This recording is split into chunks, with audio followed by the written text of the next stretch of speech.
Market में trend बदलने से पहले पकड़ना चाहते हो? ये पैटर्न जान लो, गेम बदल सकता है।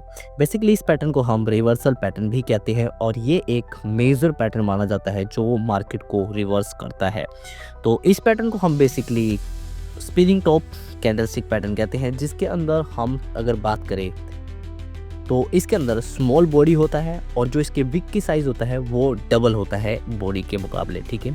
और ये एक मेजर साइन तब माना जाता है जब इसके साथ एक हाई वॉल्यूम देखने को मिलता है।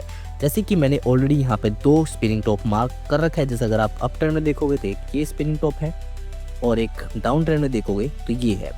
बेसिकली ये दो स्पिनिंग टॉप होते हैं जो डाउन ट्रेंड में होते हैं। जैसे कि आपने ये डाउन ट्रेंड वाले स्पिनिंग टॉप को अगर देखोगे तो इसको हम बुलिश स्पिनिंग टॉप कहते हैं, ठीक है। और जो अप ट्रेंड में आता है उसको हम बेरिश स्पिनिंग टॉप कहते हैं, ठीक है। अब इसको आपको कौन सा spinning top major spinning top है ये कैसे पता लगेगा? ये पता लगेगा आपको देख के कि उसके ऊपर वॉल्यूम कितना है। अब बेसिकली अगर आप इस स्पिनिंग टॉप पे देखोगे तो यहाँ पे आपको नीचे की तरफ देखने को मिलेगा कि इस पे एक लार्ज अमाउंट ऑफ वॉल्यूम है, जैसे कि यहाँ पे आपको देखने को मिलेगा।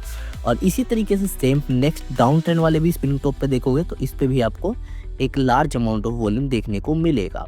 अब बारी आती है कि ये स्पिनिंग टॉप ट्रेड किस तरह से किया जाता है। तो एक बात आपको यहाँ पे ध्यान रखने की है कि जितने भी स्मॉल कैंडलस्टिक पैटर्न होते हैं उसको कंफर्मेशन की ज़रूरत होता है, ठीक है। तो जैसे भी ये एक स्पिनिंग टॉप है लेकिन एक स्मॉल कैंडल है तो इसको भी कंफर्मेशन की ज़रूरत है।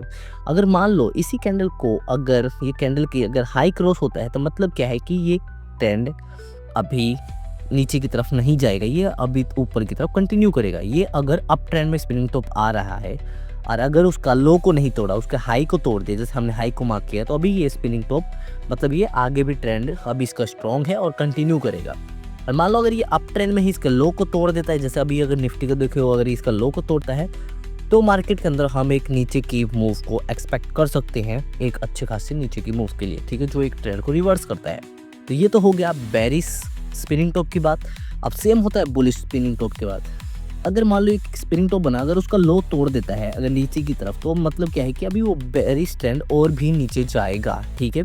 और मान लो अगर नहीं तोड़ता और उसका हाई तोड़ देता है नेक्स्ट हैंडल, तो इसका मतलब क्या है कि वो ट्रेंड को अब ट्रेंड रिवर्सल हो चुका है, जैसे नीचे वाले बुलिश स्पिनिंग टॉप में हमको देखने को मिलता है। तो इस तरह से हम एक स्पिनिंग टॉप को ट्रेड करते हैं। तो आई होप आपको इस वीडियो से काफ़ी कुछ सीखने को मिला होगा। एंड मैं बस आपको ये बताना चाहता हूँ कि आप में से 90% लोगों ने हमें अभी तक सब्सक्राइब नहीं करा था, तो please press the subscribe button ऐसे ही मोर इन्फॉर्मेटिव वीडियोस के लिए। And thank you for watching this video. Keep learning.